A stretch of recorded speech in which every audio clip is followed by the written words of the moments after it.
Tom Selleck's guns made him more famous than his mustache, but most fans never noticed the deadly details. While other actors grabbed fake props, Selleck personally selected authentic firearms and trained for months to use them like a real gunfighter. These weren't movie props. They were historically accurate weapons that created television's most iconic characters. Today we're exposing the 10 legendary firearms that made Tom Selleck immortal. If you can't guess our #1 gun, you don't know Tom Selleck. Stay tuned. Next, number 10.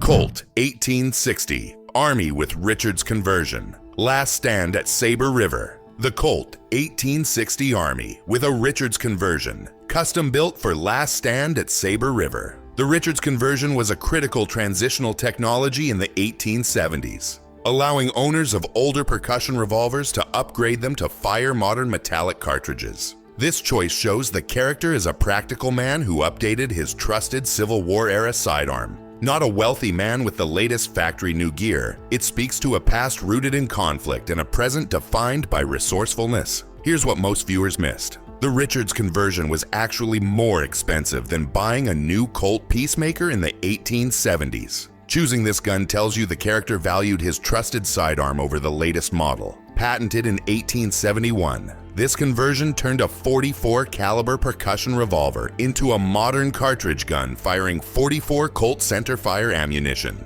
The prop, built by Ken Howell of R&D Gun Shop, features an 8-inch barrel, weighs a hefty 2.6 pounds, and holds 6 rounds. On screen, it reads as Frontier Iron, a perfect match for Selleck's character. Original Richards converted Colt 1860 Army revolvers command $3,500 to over $8,000 at auction, while quality reproductions like the one built for the film run $600 to $1,200. Next, number 9. Colt 1872 Open Top, Crossfire Trail. The Colt 1872 Open Top, a classic single-action silhouette seen in Rafe Covington's final gunfight in Crossfire Trail. This model was a short-lived design, quickly replaced by the stronger, solid-frame 1873 Peacemaker. Its open-top frame, lacking a top strap over the cylinder, was a design holdover from percussion revolvers, making it an authentically obscure choice for a film set in that specific time period. This level of detail separates a good Western from a great one. In this classic Western, Selleck portrays Rafe Covington, a man bound by a promise. Produced from 1872 to 1873, this revolver was chambered in .44 Henry rimfire with a 7.5-inch barrel, weighing 2.5 pounds and holding 6 rounds. Its distinctive frame is instantly recognizable. That visual, holster, hammer, and leather is the shorthand for an Old West duel. Original Colt 1872. Open-top revolvers, in good condition, sell for $2,500 to $6,000, while modern reproductions are available for $500 to $800. Next, number 8. Smith & Wesson Schofield, Crossfire Trail. In Crossfire Trail, Rafe Covington holstered 2 sidearms, the open-top and the Smith & Wesson Schofield, a U.S. cavalry favorite. The top break action was the Schofield's key advantage, allowing a mounted cavalryman to break the gun open with one hand and eject all 6 spent shells with a single motion. The visual of the frame hinging open is also more dynamic on camera than slowly poking out shells one by one from a Colt's loading gate, a process that could take up to 30 seconds under pressure. The Schofield could be reloaded in half that time. The surprising truth: the U.S. Army actually preferred the Schofield over the Colt SAA for cavalry use, but Colt's political connections won the contract. The Schofield was the better gun that lost the marketing war. As Rafe Covington, Selleck is an outsider who must single-handedly uphold justice produced from 1875 to 1877. This .45 Schofield revolver features a 7-inch barrel, weighs nearly 3 pounds, and holds 6 rounds. Its rapid action makes it a compact statement of historical competence. Original Smith & Wesson Schofield revolvers, especially military-marked examples, fetch $3,000 to over $12,000, while modern reproductions run $900 to $1,400. Don't miss number 1. It'll have you reaching for a Hawaiian shirt and dreaming about a red Ferrari. Next, number 7. Lewis Gun, High Road to China. The Lewis Gun, an exotic machine gun that adds spectacle when a film needs scale. As one of the first truly effective light machine guns, the Lewis gun was famous for its use by British and Commonwealth troops in World War I, both on the ground and mounted in aircraft. Its distinctive aluminum barrel shroud used the muzzle blast to siphon cool air over the barrel, a clever but complex cooling system. Mounting it on a biplane in the film is historically accurate and immediately establishes the movie's adventurous, high-stakes pulp tone. Set in the 1920s, the film casts Selleck as Patrick O'Malley, a hard-drinking ace biplane pilot. First produced in 1914, this World War I-era weapon is chambered in .303 British and weighs a massive 28 pounds. In High Road to China, its 26.25-inch barrel and top-mounted 47 or 97 round pan magazine elevate an action beat into a memorable set piece. Transferable Lewis guns are among the most expensive collectibles, commanding $40,000 to over $75,000, while deactivated display models run $8,000 to $15,000. Next, number 6, Colt Dragoon. First model, the Shadow Riders. The Colt Dragoon, a substantial first model revolver that reads like Old West authority. This was a true horse pistol designed to be carried in a saddle holster and powerful enough to stop a charging horse or enemy at close range. The sheer size and weight of the Dragoon communicates power without a word. It was the Magnum of its day, a hand cannon that required a strong man to wield effectively. Its presence on screen immediately signals a character with serious combat experience. In this Louis L'Amour story, Selleck and Sam Elliott star as brothers returning home to Texas. Produced from 1848 to 1850, this .44 caliber percussion revolver is one of the heaviest sidearms of its era, weighing 4.25 pounds. In the Shadow Riders, its 7.5-inch barrel and 6-round capacity lend Selleck's character an undeniable presence. Original first model Colt Dragoons in collectible condition sell for $4,000 to $15,000 or more, while modern reproductions are available for $400 to $600.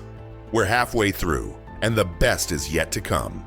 Up next, the Remington 870 that became Magnum's backup, the Winchester 1886 that symbolized the end of an era, the Jesse Stone 1911 that blends old and new, the Sharps rifle that created the Quigley effect, and the #1 gun that defined an entire decade of television. You don't want to miss this. Next, number 5, Remington 870, Magnum P.I. The Remington 870 pump shotgun, the workhorse seen whenever Magnum needed immediate, straightforward force. As arguably the most successful pump-action shotgun ever made, the 870 is known for its rugged reliability and versatility, making it a standard for police departments for decades. The sound of an 870's action being racked is a universal audio cue in film and television for things are about to get serious, and the show used it to great effect to instantly raise the stakes in a scene. The series follows Thomas Magnum, a charming private investigator. As a former Navy SEAL, Magnum's combat experience meant he was just as comfortable with a shotgun as he was with his signature sidearm. In production since 1950, the 12-gauge 870 used in the show was a police Magnum with an 18.5-inch barrel, holding 7+1 rounds. A new Remington 870 police Magnum or tactical model runs $450 to $650, making it one of the most affordable and reliable shotguns on the market. Next, number 4, Winchester 1886 Carbine, Monty Walsh. The Winchester 1886 Carbine from Monty Walsh, a lever rifle chosen for absolute authenticity. Designed by John Browning, the 1886 was built to handle the most powerful black powder cartridges of the era, making it a gun for serious, dangerous game. The 5110 Winchester cartridge it fired was a true buffalo stopper, delivering immense power. Giving this specific rifle to Monty Walsh, a man at the end of an era, is symbolic. He's using a powerful, classic tool in a world that's moving on. This poignant Western tells the story of an aging cowboy, The prop was a historic piece manufactured in 1891, restored by Kenny Howell. It features a 22-inch barrel, weighs 9 pounds, and holds 4+1 total capacity, 4 in the magazine tube, 1 in the chamber. Original Winchester 1886 carbines in 5110 caliber command $3,500 to over $8,000, while modern reproductions run $1,400 to $2,200. Next, number 3. Smith & Wesson SW 1911 SC Gun Sight, Jesse Stone Series. The Smith & Wesson SW 1911 SC, Jesse Stone's modern sidearm. While the 1911 platform is over a century old, this model uses advanced metallurgy like a scandium alloy frame to reduce weight for comfortable daily carry, a critical feature for a police chief who is always armed. The commander size, with its slightly shorter 4.25-inch barrel, was developed for officers who needed a more concealable version of the full-size service pistol. Jesse Stone is a character with old-school methods, so his choice of a modernized 1911 perfectly reflects his blend of classic detective work and contemporary challenges. Selleck plays Jesse Stone, a brilliant but troubled former LAPD detective. This lightweight .45 ACP has a weight of just 29.6 ounces and a capacity of 7+1 rounds. On screen, the 1911's deliberate draw matches the detective persona. The Smith & Wesson SW 1911 SC retails for $1,100 to $1,400 new, reflecting its premium scandium frame and gun sight pedigree. Next, number 2. Shiloh Sharps 1874 Rifle, Quigley Down Under. The Shiloh Sharps 1874, the rifle that made Quigley Down Under unforgettable. The Sharps rifle was the iconic tool of the American buffalo hunter, and its power and long-range accuracy were legendary on the plains. The movie single-handedly revived the popularity of Sharps rifles, creating what is now known as the Quigley effect, and a massive new demand for these classic firearms. The film's depiction of incredible accuracy wasn't just Hollywood magic. It was based on the rifle's real-world capabilities with a skilled marksman using its Vernier Tang sights. Here's the Quigley secret. Tom Selleck trained for months with the Sharps rifle and became so proficient that he made several of the long-range shots in the film himself, not a stunt double.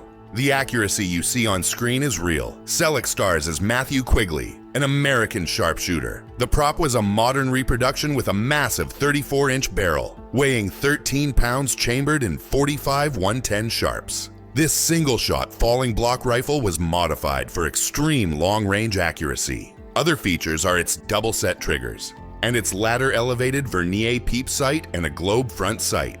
Pulling the rear trigger makes the front trigger lighter, helping with long-range accuracy. A custom Shiloh Sharps 1874 reproduction like the one in the film runs $2,500 to $4,500, while original antique Sharps rifles can command $5,000 to over $20,000. Next, number 1. Colt Government Model, Mark IV, Series 70, Magnum P.I. The Colt Government Model, Selleck's signature pistol in Magnum P.I. The Colt Series 70 is highly regarded by 1911 purists for its craftsmanship, and it became synonymous with the Magnum character. It wasn't just a tool, it was part of his uniform, along with the Ferrari and the Hawaiian shirt, cementing the image of the cool, capable veteran. The reason a 9mm prop was used is a fascinating piece of production trivia. The tapered case of 9mm blanks feeds more reliably in semi-automatic pistols than the straight-walled case of 45 ACP blanks, preventing jams during filming. Most fans don't know this. The primary prop gun serial number is 70L33101, and it's now one of the most famous 1911s in the world. Collectors have offered 6 figures for it, but it remains in the studio's vault. As Thomas Magnum, Selleck defined the hero of the 1980s. With a 5-inch barrel and weighing 39 ounces, this iconic 1911 held 9+1 rounds. It became an extension of the man, controlled, authoritative, and unmistakably him.